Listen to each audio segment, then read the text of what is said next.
Hello everyone, केए industries के quarter one के रिजल्ट आ गए थे। तो आज इस कंपनी के क्वार्टर वन के रिजल्ट का हम लोग डिटेल में डिस्कशन करने वाले हैं। साथ में इस कंपनी का हम लोग यहाँ पे रिस्क और वैल्यूएशन एनालिसिस करने की कोशिश करेंगे, ताकि सभी इन्वेस्टर्स को यहाँ पे हेल्प मिल सके एक अच्छे से इन्फॉर्म डिसीजन मेकिंग करने में। तो इस डिस्कशन में आगे बढ़ने से पहले एक बार ये जान लेते हैं कि इस कंपनी के मैनेजमेंट की तरफ से FY 27 के लिए अपने बिजनेस को किस तरह से ग्रोथ करने का गाइडेंस था।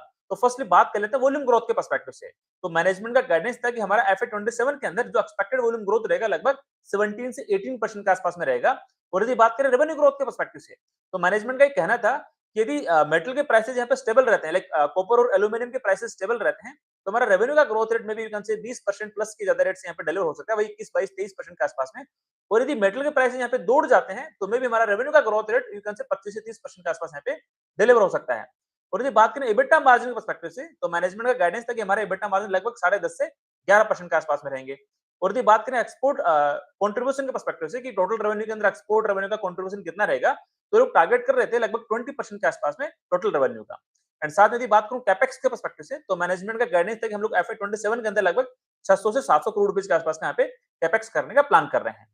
तो इन्हें बेसिकली जो मैनेजमेंट का गाइडेंस था FY 27 के लिए, उसके अराउंड हमने बात करने की कोशिश करी है। अब एक बार देखते हैं इनके क्वार्टर वन के अंदर रिजल्ट किस तरह से डिलीवर हुए हैं। जो इनका गाइडेंस दिया गया था, क्या उसको ओवर अचीव किया है, फिर उसको अंडर अचीव किया है, एक बार वो जानने की कोशिश करते हैं। तो कंपनी की तरफ से जो इन्वेस्टर प्रेजेंटेशन आई है, एक बार मैं उसको स्क्रीन पे यहाँ पे प्रेजेंट कर देता हूँ, ताकि हम लोग यहाँ पे कंपैरेटिव एनालिसिस करने की यहाँ पे कोशिश कर सकें, ताकि हम लोग यहाँ पे गिवन एक्चुअल डिलीवरी का अच्छे से यहाँ पे एनालिसिस कर सकें। तो आई थिंक आपको स्क्रीन पे प्रेजेंटेशन दिखाई पड़ रही होगी। तो फर्स्ट बात कर लेते हैं रेवेन्यू ग्रोथ के पर्सपेक्टिव से। तो इनका वाई जो रेवेन्यू ग्रो किया है लगभग 23% के आसपास ग्रोथ किया है। लास्ट ईयर क्वार्टर में रेवेन्यू था लगभग 2600 करोड़ रुपए के आसपास में, और इस साल रेवेन्यू आया लगभग 3185 करोड़ रुपए के आसपास में। तो वाई रेवेन्यू ठीक है, 23% से ग्रोथ किया, बट हाँ क्यूएनक्यू बेसिस पे इनका रेवेन्यू डिक्लाइन किया। तो हमने पोलिका इंडिया वाले केस के अंदर भी देखा था कि रेवेन्यू उनका क्यूएनक्यू बेसिस पे डिक्लाइन किया। ओनली आरआर काबिल वाले केस के अंदर लाइक इनका जो रेवेन्यू था वो क्यूएनक्यू बेसिस पे ग्रो किया था। Although like normally wire and cable industry के अंदर जो क्वार्टर 4 होता है सबसे स्ट्रॉन्ग क्वार्टर माना जाता है, तो क्वार्टर 1 के अंदर नॉर्मली डिक्लाइन यहाँ पे देखने को मिलता ही है। EBITDA मार्जिन के पर्सपेक्टिव से बात करूं, तो इनका EBITDA मार्जिन डिलीवर 13% के आसपास में, ये मेरे को थोड़ा काफी स्ट्रॉन्ग लगा। लाइक इनका लास्ट ईयर जो EBITDA मार्जिन था वही समथिंग क्वार्टर 1 के अंदर वही 11.49 मतलब 11.5% के आसपास में था। तो इस साल EBITDA मार्जिन है लगभग 13% के आसपास में, और क्वार्टर 4 में EBITDA मार्जिन लगभग 12% के आसपास में। तो EBITDA मार्जिन में एक्सपांशन होने की वजह से इनका जो EBITDA के अंदर ग्रोथ है लगभग 40% के आसपास में आया है। और यदि बात करूं मैं प्रॉफिटेबिलिटी के पर्सपेक्टिव से, तो इनका प्रॉफिट यहाँ पे लगभग आई थिंक 40% से ग्रोथ किया है। मतलब जिस रेट से इनका EBITDA ग्रोथ किया उसी रेट से इनका प्रॉफिट यहाँ पे ग्रोथ किया है। ऑल्दो क्यूएनक्यू बेसिस पे इनका प्रॉफिट डिक्लाइन किया, जो नॉर्मली हम लोग बाकी की लाइक जो नॉर्मल एक ट्रेंड होता है वायर एंड केबल इंडस्ट्री का, उसको यहाँ पे फॉलो करते हुए दिखाई पड़ रहा है। तो देखिए नंबर्स देख के तो यहाँ पे हाइलाइटेड नंबर्स देख के तो बड़ा अच्छा लग रहा है कि ठीक है यार, आपने रेवेन्यू ग्रोथ डिलीवर कर दिया 23% के आसपास का, पैट ग्रोथ डिलीवर कर दिया आपने लगभग 40% के आसपास का। अब थोड़ा एक बार इन नंबर को थोड़ा डीप डाइव करने की कोशिश करते हैं। तो इन्होंने कुछ और अपने स्लाइड्स रखी हैं यहाँ पे सेगमेंट वाइज, उनको एक बार अच्छे से गो थ्रू करने की कोशिश करते हैं एक बार। तो आप यहाँ पे देख पा रहे होंगे वायर एंड केबल वाले सेगमेंट के बारे में। तो लाइक वायर एंड जो इनका लाइक डोमेस्टिक बिजनेस है वायर एंड केबल का, उसके अंदर 29% की ग्रोथ है। एक्सपोर्ट वाले सेगमेंट में ऐसा कोई ग्रोथ नहीं है, लाइक 7% से डी ग्रोथ देखने को मिली है। तो ये एक थोड़ा सेटबैक है, बिकॉज इनका 3200 करोड़ रुपए के आसपास का रेवेन्यू है, और एक्सपोर्ट आया आपका लगभग 308 करोड़ रुपए के आसपास का। मतलब टोटल रेवेन्यू का लगभग 10% के आसपास हमें कंट्रीब्यूट करता हुआ दिखाई पड़ रहा है, जबकि आपका गाइडेंस था 20% के टारगेट को अचीव करने के पर्सपेक्टिव से, वहां पे थोड़ा मिस करते हुए दिखाई पड़ रहे हैं। बट हाँ डोमेस्टिक बिजनेस इनका बहुत अच्छा किया है, 29-30% के आसपास इनका रेवेन्यू ग्रोथ होता हुआ यहाँ पे डिलीवर होता हुआ यहाँ पे दिखाई पड़ रहा है। सो ये लाइक ये बेसिकली हमने अच्छे से इनके वायर एंड केबल सेगमेंट की बात करी है। और उनका ये भी कहना है कि वायर एंड केबल बिजनेस के अंदर हमारे जो डिस्ट्रीब्यूटर्स डीलर्स हैं, वहाँ पे हमारी सेल्स 42% से ग्रोथ हुई है, और हमारा वो उसने कंट्रीब्यूट किया 59% के आसपास में। तो इनका जो डीलर डिस्ट्रीब्यूशन वाला जो बिजनेस है वो यहाँ पे अच्छे से ग्रोथ किया है। और जो दूसरा वर्टिकल है जहाँ पे डायरेक्टली यू कैन से जो B2B कंपनीज है उनको यू कैन से यहाँ पे डिलीवरी करते हैं, उसके अंदर आई थिंक ऐसे कुछ ज्यादा यहाँ पे ग्रोथ यहाँ पे डिलीवर होती हुई दिखाई नहीं पड़ रही है। बात कर लेते हैं इनके लाइक ईपीसी प्रोजेक्ट वाले सेगमेंट के बारे में। तो ईपीसी प्रोजेक्ट वाले जो सेगमेंट है उसके अंदर ऐसे कोई रेवेन्यू ग्रोथ की डिलीवरी नहीं हुई है। वाई ऑन वाई स्टैग्नेंट सा रेवेन्यू दिखा है। और यदि लाइक मतलब ठीक है, ये वाला सेगमेंट ऐसा है जिनका कोई ज्यादा अच्छे से परफॉर्म करता हुआ नजर नहीं आ रहा है। मतलब बहुत छोटा कंट्रीब्यूशन है, लाइक 3200 करोड़ रुपीस के रेवेन्यू के अंदर यदि आप लेट्स से क्वार्टरली कुछ 43 करोड़ रुपीस 50 करोड़ रुपीस के आसपास का रेवेन्यू कंट्रीब्यूट करते हो, तो बहुत कम हो गया आपका। मतलब वही मतलब यदि 40 को यदि मैं 4 से भी गुना करता हूँ, तो लगभग आपका वही 120 150 करोड़ रुपए के आसपास का रेवेन्यू टोटल रेवेन्यू के अंदर 5% से भी कंट्रीब्यूट नहीं करता है। तो इस वाले सेगमेंट के अंदर ऐसा कोई इतनी ग्रोथ नहीं है। यदि थोड़ा स्प्लिट वाइज देख लेते हैं, तो टोटल रेवेन्यू के अंदर लगभग अपना wire and cable 3100 crore rupees का कंट्रीब्यूशन करता है। और जो बाकी के हैं आपके छोटे-मोटे एसएस, वाई रोड, ईपीसी वो थोड़ा-मोड़ा कंट्रीब्यूट करते हैं 4 से 5% के आस-पास में। ये इन लोगों ने आई थिंक अपना कुछ डेट पोज़ीशन यहाँ पे बताने की कोशिश करी है। इन लोगों ने अपना आई थिंक बैलेंस शीट भी दिया है, एक बार उसको भी थोड़ा गो थ्रू कर लेते हैं। तो इनकी बैलेंस शीट देखने पता लग रहा है कि क्वार्टर 1 के बाद में इनके बैंक में जो कैश इक्विवेलेंट पड़ा हुआ है लगभग 1000 करोड़ रुपए के आस-पास का पड़ा हुआ है। और आपको याद होगा इन लोगों ने क्यूआईपी से पैसा रेज़ किया था 2000 करोड़ रुपए के आस-पास में। एफआई 26 के अंदर इनको 2000 करोड़ रुपए जो इनकी बैलेंस शीट में पड़े हुए थे ना, उसका through out the year in लोगों ने कुछ पैसा कंज्यूम किया और बाकी का पैसा इनका you can say other income में आया है। मतलब जो भी इन लोगों ने एफडी कराई होगी 2000 करोड़ रुपए में जितने भी रुपए की एफडी कराई होगी, उस एफडी से इनको ब्याज आया, इनके अदर इनकम में यहाँ पे ऐड हुआ है। बट हाँ, इस बार जो बेस है वो 2000 करोड़ रुपए नहीं है, तो इनका अदर इनकम 1000 करोड़ रुपए की ब्याज के अकॉर्डिंग आएगा। मतलब मे बी आधा ही हो सकता है। वही इनका एफआई 26 का अदर इनकम लगभग 160 करोड़ रुपीस के आसपास का था, 150 160 करोड़ रुपए के आसपास का। और मे बी इनका लाइक अदर इनकम शायद इस बार आपका मे बी 20-21-22 करोड़ रुपए आसपास आ सकता है। इन लोगों ने आई थिंक दिखाया भी है, इनका जो अदर इनकम है क्वार्टर 1 के अंदर 20 करोड़ रुपए के आसपास आया है। क्वार्टर 4 में 42 करोड़ रुपीस था, लास्ट क्वार्टर 1 में लाइक 40 करोड़ रुपए के आसपास था। तो आधा होने लग गया है। तो ये थोड़ा आपको अपने पी&एल कैलकुलेशन के अंदर इस चीज़ को कंसीडर करके चलना पड़ेगा। बाकी कुछ और इन्फॉर्मेशन एक बार देखने की कोशिश करें। I think majority of the thing हमने डिस्कस कर ली है। Yes, majority of the parts हमने डिस्कस कर लिया है, जो इस रिजल्ट का जो मेजॉरिटी लाइक इन्फॉर्मेट। तो लाइक क्वार्टर 1 के नंबर्स को डिस्कस करने की कोशिश करिए। ठीक है, रेवेन्यू ग्रोथ के पर्सपेक्टिव से 23% से यहाँ पे धंधा ग्रोथ होता हुआ दिखाई पड़ रहा है। एंड साथ में जो इबिटा मार्जिन यहाँ पे बेटर डिलीवर हुआ है, उसके कारण इनका जो पैट की ग्रोथ रेट है अराउंड 40% के आसपास दिखाई पड़ी है। बट एक चीज हमें यहाँ पे समझनी पड़ेगी, इनका जो एक्सपोर्ट का कंट्रीब्यूशन था, जो टारगेटेड था इनका 20% अचीव करने का, वो तो यहाँ पे लाइक अचीव नहीं हुआ है।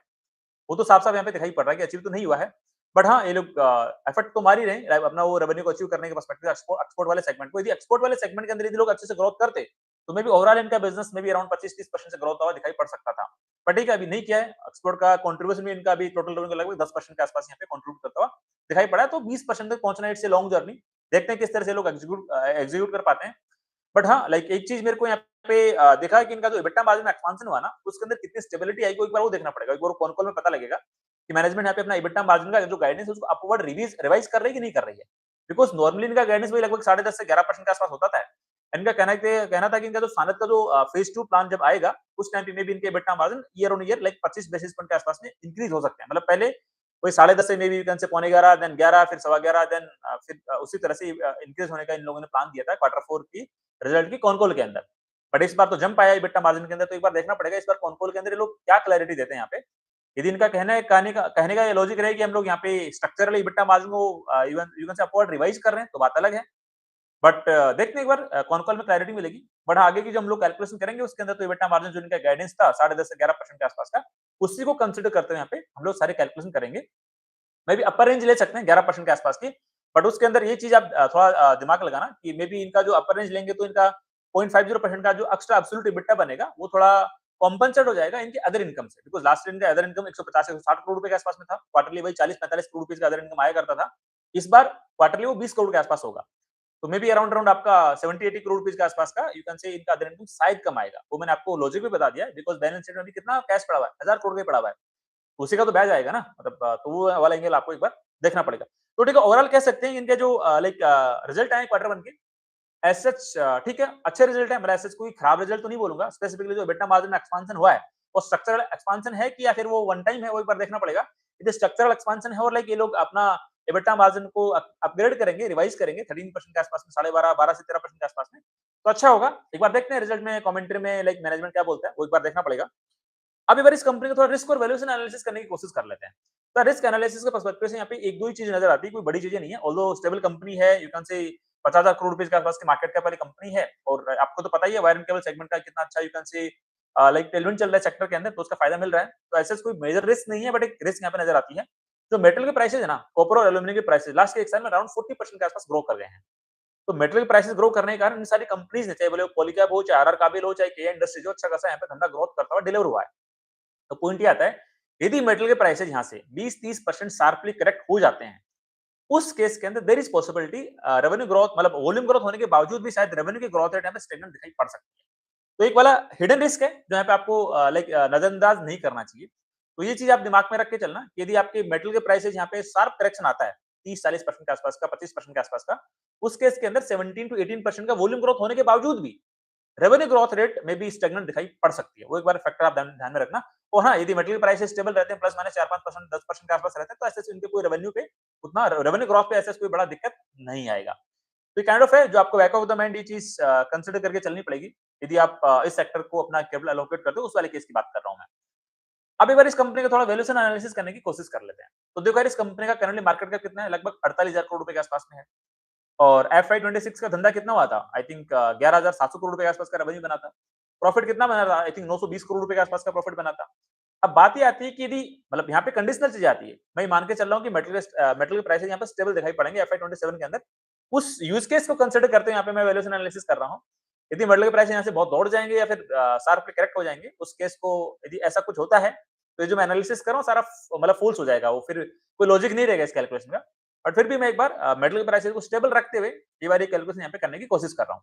तो देखो यार, लाइक इन लोगों का गाइडेंस तो यही है 17-18% का वॉल्यूम ग्रोथ करने का, 20-22-23% के आसपास का बिजनेस ग्रोथ डिलीवर करने का। तो यदि मैं 20-22-23-24% के आसपास का बिजनेस ग्रोथ यहाँ पे कंसिडर करूँ, तो इनका एक्सपेक्टेड रेवेन्यू कितना हो सकता है FY27 का? वो आएगा लगभग आई थिंक 14,500 करोड़ रुपए के आसपास में। एबिटा मार्जिन एक बार देखना पड़ेगा कि ये लोग गाइडेंस मतलब किस तरह से अपवर्ड रिवाइज करते हैं कि नहीं करते हैं। ऑल्दो जो लास्ट गाइडेंस था 10.5 से 11% के आसपास का, उसके अपर रेंज को एक बार मैं कंसीडर करते हुए यहाँ पे एब्सोल्यूट एबिटा कैलकुलेट कर लेता हूँ। तो अब देखो, यदि मैं लाइक आपका 11% में यदि मैं एब्सोल्यूट एबिटा करूँ, मतलब लास्ट ईयर इनका एबिटा कितना था FY26 के अंदर, लगभग 10.5% के आसपास का एबिटा था, मतलब 0.5% का एबिटा एक्स्ट्रा बनेगा। तो आप ये देखो 14,500 करोड़ रुपीज में यदि मैं 0.5% का एबिटा एक्स्ट्रा बनाता हूँ, तो कितना बनता है आपका, वही 72-73 करोड़ रुपए के आसपास में। और आपको तो पता है इनका अदर इनकम इस बार आधा आएगा, मतलब 150 करोड़ रुपए की जगह मे बी 75-80 करोड़ रुपए के आसपास आ सकता है। वो हमने एक अज्यूम किया है कैश बैलेंस को देखते हुए। लाइक वो हर कोई इंसान यदि बैलेंस शीट देखेगा तो आपको पता ही लग जाएगा, राइट? तो मे बी जो एक्स्ट्रा EBITDA बनेगा 11% EBITDA मार्जिन के अकॉर्डिंग, जो भी 70-80-85 करोड़ रुपए के आसपास का, वो यू कैन से कंपनसेट हो जाएगा अदर इनकम के द्वारा। एक्स्ट्रा EBITDA बना तो आपकी अदर इनकम आधी होगी। समझ रहे हो बात को? वही 70-80 करोड़ रुपए आसपास यहाँ पे कंपनसेट हो जाएगा। तो ऐसे कोई स्ट्रक्चरल डिफरेंस नहीं आएगा। तो लास्ट ईयर इनका जो पैट मार्जिन था 7.8% के आसपास में FY26 का, देयर इज पॉसिबिलिटी इस बार भी यदि इनका EBITDA मार्जिन 11% रहता है, उस केस में इनका जो पैट मार्जिन बन सकता है वही 7.8% के आसपास है। हल्का-फुल्का 10-20 बेसिस पॉइंट का ऊपर नीचे कर लो, बिकॉज़ आपका जो डेप्रिसिएशन का कॉस्ट है, आपका जो इंटरेस्ट कॉस्ट है, आई थिंक इंटरेस्ट कॉस्ट इनका काइंड ऑफ स्टैग्नेंट सा रहेगा और मे बी इनका जो डेप्रिसिएशन का कॉस्ट है वो थोड़ा बढ़ सकता है। बिकॉज़ इनका आई थिंक क्वार्टर 4 के अंदर डेप्रिसिएशन का थोड़ा जंप कर गया था 30% के आसपास में। इस बार भी वायु में जंप किया है, तो वाला फैक्टर रह सकता है। बट इन सब चीजों को देखते हुए यदि हम लोग फाइनल एक कैलकुलेशन पहुंचने की कोशिश करें, तो मे बी इनका पैट मार्जिन वही साढ़े मतलब 7.8, 7.9, 7.7% के आसपास यहाँ पे डिलीवर हो सकता है। तो उसके बेसिस पे यदि मैं इनका रेवेन्यू का मे बी 7.8% लेता हूँ, तो कितना प्रॉफिट बनता है? वही लगभग 1130, 1140, मतलब एक रेंज ले लो, 1100 से 1150 करोड़ रुपीस के आसपास का इनका पैट डिलीवर हो सकता है FY27 के अंदर।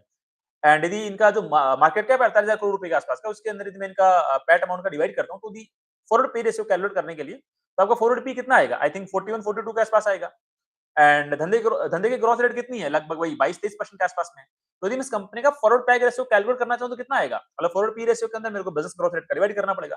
फॉरवर्ड पी रेशियो आपका कितना है? आई थिंक 41-42 का। धंधे ग्रोथ रेट कितनी है? 22-23% के आसपास में। तो आपका फॉरवर्ड पैक बनता है 1.8 के आसपास में। सर 1.8 का फॉरवर्ड पैक रेशियो में थोड़ा हमेशा ही हमें तो एक्सपेंसिव लगता है। मैं रीजन आपको बताने की कोशिश करूंगा, बट ये जो मैंने कैलकुलेशन करी है ना, ये कैलकुलेशन तभी वैलिड है जब मेटल के प्राइसेस जो करंट प्राइसेस चल रहे हैं ना, उसके आसपास स्टेबल दिखाई पड़ रहे हो, मतलब वही प्लस माइनस 5-7% का 10% का फ्लक्चुएशन दिखाई पड़ रहा हो। यदि मेटल के प्राइसेस यहाँ से 30-40% भाग जाते हैं या फिर यहाँ से 30-40% शार्प फूल कर जाता है, उस केस में जो हमने कैलकुलेशन करी है ना, ये सारी इलॉजिकल हो जाएगी और सारी सारी कैलकुलेशन हमें फेल होती हुई दिखाई पड़ेगी। फिर कोई मीनिंग नहीं रहेगा इस कैलकुलेशन का। तो ये फैक्टर आप अपने दिमाग में बिल्कुल कंसिडर करके चलना। तो आई थिंक अब आते हैं पॉइंट पे, वैल्यूएशन वाले फैक्टर पे। तो यार हमने आई थिंक कितने वीडियो बनाए हैं, हर बार हमने यही कोशिश करी है कि यार हम लोग डबल इंजन ग्रोथ इन्वेस्टिंग में हम लोग ज्यादा बिलीव करते हैं, वहां पे हमें ज्यादा कन्विक्शन बनता है। मैं आपको इसका थोड़ा बार फिर से मीनिंग रिपीट कर देता हूँ। यार देखो यार, डबल इंजन ग्रोथ इन्वेस्टिंग क्या होती है? अगर ऐसे कंपनी जिनका धंधा में भी नेक्स्ट 2-3 साल के लिए 25-30-35% के आसपास ग्रोथ करे और आज उनका फॉरवर्ड पैकेज एक के आसपास अवेलेबल हो या उससे कम कम के रेशो में उसका कंपनी का स्टॉक अवेलेबल हो, तो होगा क्या? जब नेक्स्ट बुल मार्केट आएगा ना, तो वहां पे दो चीजें होंगी। पहला, लेट्स से उनका नेक्स्ट 2-3 साल के अंदर धंधा डबल हो जाएगा कंपनी का, तो कंपनी के मार्केट कैप को डबल होने का फैक्टर वहां से मिल जाएगा 2x के आसपास का। एंड यदि नेक्स्ट 2-3 साल कंसिस्टेंटली धंधा लेट्स से 25-30-35% की बिजनेस ग्रोथ डिलीवर करेगा वो कंपनी, तो वहां पे एक वैल्यूएशन एक्सपांशन भी होगा। तो उनका जो करंटली फॉरवर्ड पैक रेशियो लगभग 1 या उससे कम है, वो एक्सपांड होकर लगभग 2 के आसपास पहुंच सकता है। तो नॉर्मली बुल मार्केट के अंदर ऐसा होता है, यदि आप कोई कंपनी कंसिस्टेंटली 25-30-35% के आसपास का धंधा ग्रोथ डिलीवर करता है, तो उसका पी एक्सपांशन होता है। आप खुद देख लो ना यार, लाइक पॉलीकैब का देख लो, के इंडस्ट्रीज का देख लो, आज से कुछ सालों पहले ये बिजनेसेस लाइक आई थिंक वही 20-25-30 के आसपास के पी रेशियो पे ट्रेड किया करते थे। एंड जब इनका धंधा कंसिस्टेंटली 25% के आसपास ग्रोथ डिलीवर किया है लास्ट के 4-5 साल के अंदर, तो इनका भी पी एक्सपांशन हुआ है। अभी लेट्स से वो 25 का पी रेशियो बढ़ के लगभग 50 के आसपास का पी रेशियो हो गया। तो वही सिंपल सी कहानी मैं आपको बताने की कोशिश कर रहा हूँ कि जब भी कोई हम लोग किसी बिजनेस में लाइक हम लोग जब उसको बिजनेस ग्रोथ के पर्सपेक्टिव से एनालिसिस करते हैं ना, तो हमेशा उसका एक हम लोग फॉरवर्ड पैग रेशियो भी देखने की कोशिश करते हैं और कोशिश करते हैं कि हम लोग ऐसे बिजनेसेस के अंदर हमारी कैपिटल एलोकेट करें जहां पे डबल इंजन की सरकार बनती हुई दिखाई पड़ रही हो। अब डबल इंजन की सरकार क्या होती है? वही डबल इंजन ग्रोथ इन्वेस्टिंग वाली, कि वहां पे यार धंधे के ग्रोथ रेट से मार्केट के बढ़े प्लस वैल्यूएशन एक्सपेंशन होने के कारण भी मार्केट के बढ़े, उसको बोलते हैं डबल इंजन की सरकार। इसको बोलते हैं double engine growth investing, right? जो मैं हर एक वीडियो के अंदर आपको समझाता रहता हूँ। अगेन लाइक मतलब हमने जो के इंडस्ट्रीज के जो हमने फॉरवर्ड पैग रेशियो कैलकुलेट किया 1.8 के आसपास का, तो मेरे को लगता है यहाँ पे ऑलरेडी वैल्यूएशन एक्सपेंशन अच्छा खासा एग्जीक्यूटेड हो चुका है। हाँ, यदि नेक्स्ट बुल मार्केट आएगा तो मे बी इनका forward peg ratio P ratio में भी सपोज 50 का पी रेशियो में भी बढ़ के 60 का हो जाए, 65 का हो जाए, हो सकता है 20 30 40% के आसपास का पी एक्सपेंशन हो सकता है। तो होने को तो मे बी 150 का पी रेशियो मिल सकता है, क्या फर्क पड़ता है भाई? 2021 के बुल मार्केट के अंदर डीमार्ट को भी 150 का पी रेशियो मिला था ना, फॉरवर्ड पैग रेशियो 4 से 5 के आसपास चला गया था। 2024 के बुल मार्केट के अंदर आपका ट्रेंड को भी मिला था आपका 150 200 का पी रेशियो। तो होने को तो पी रेशियो कहां पे भी जा सकता है, बट मैं यहाँ पे थोड़ी लॉजिकल बात करने की कोशिश कर रहा हूँ। क्या ठीक है, यदि कोई धंधा 25-30% से कंसिस्टेंटली ग्रोथ करता है तो मे बी उसको 2 का फॉरवर्ड पैग रेशियो मिल जाता है बुल मार्केट के अंदर। यदि आपका धंधा 25% से ग्रोथ कर रहा है तो आपको 60-65 का पी रेशियो मिल जाएगा। तो ऑलरेडी यहाँ पे के इंडस्ट्रीज के अंदर वैल्यूएशन एक्सपेंशन वाली कहानी ऑलरेडी घटित हो चुकी है। नॉट ओनली के इंडस्ट्री, आपका पॉलीकैब इंडिया, के इंडस्ट्रीज, आरआर कैबल सब में हो चुकी है, बड़े-बड़े प्लेयर्स के अंदर। तो यहाँ पे डबल इंजन सरकार तो नहीं बन रही है। हाँ, मतलब आप काफ़ी लोग बोलेंगे कि यार लाइक डबल इंजन सरकार को मानना ज़रूरी है क्या? नहीं, कोई ज़रूरी नहीं है। मतलब यदि आपको परसेंटेज के रूप में रिटर्न बनाने हैं नेक्स्ट बुल मार्केट के लिए, तो ठीक है, कोई ज़रूरी नहीं है। मतलब जिस तरह से इनका धंधा ग्रोथ करेगा, उसके आस-पास इनका मार्केट कैप एक्सपेंशन हो जाएगा। कोई ज़रूरी नहीं है, मतलब परसेंटेज के रूप में रिटर्न बनेंगे आपके। हाँ, यदि आपको टाइम्स के अंदर रिटर्न बनाने हैं, 2 टाइम्स, 3 टाइम्स, 4 टाइम्स, 5 टाइम्स, तो फिर आपको डबल इंजन की ग्रोथ इन्वेस्टिंग वाली थ्योरी अपनानी पड़ेगी। बिकॉज़ धंधा नेक्स्ट 2-3 साल में डबल होता है, तो 2x का फैक्टर वहाँ से है मार्केट कैप एक्सपेंशन का। और forward peg ratio let's say अभी 1 के आस-पास है, बढ़ के यदि 2 के आस-पास जाएगा, तो 2x मार्केट कैप का मल्टीपल फैक्टर वहाँ से आएगा। तो टोटल उस कंपनी के मार्केट कैप में कितना एक्सपेंशन होगा? लगभग 3x के आस-पास, 4x के आस-पास। इसी को बोलते हैं डबल इंजन ग्रोथ इन्वेस्टिंग। इसी को बोलते हैं डबल इंजन की सरकार बनना, राइट?